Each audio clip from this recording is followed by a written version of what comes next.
as we both know, Xi and Putin to an extent.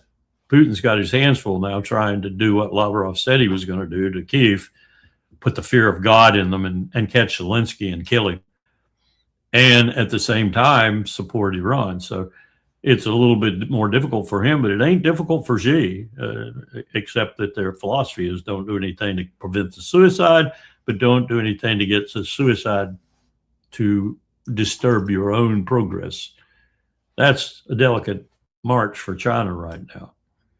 But I think increasingly you're going to be deciding on the side of the Iranian equation, if you will, rather than the side of not doing anything to impede their success. And that's a real danger, because combine that with Ukraine and with what China sees happening in West Asia, and you have all the ingredients you need for a really much bigger war with a lot more participants. Be interesting to see in that, were it to evolve that way, where Erdogan would go with Turkey, the largest, probably most powerful land army in NATO. Where would it go?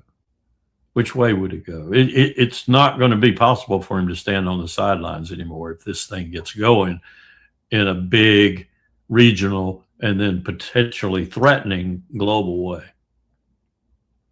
So we're going to drag lots of countries into this that are probably very reluctant to get dragged into it right now, and not the least of which is ultimately China. Trump has no idea of this. He has no idea of this, no conception of this whatsoever, nor does Hegseth.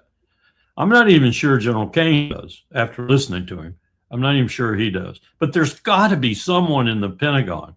There's got to be a Doug McGregor in the Pentagon, for example, an old crusty colonel or something, who understands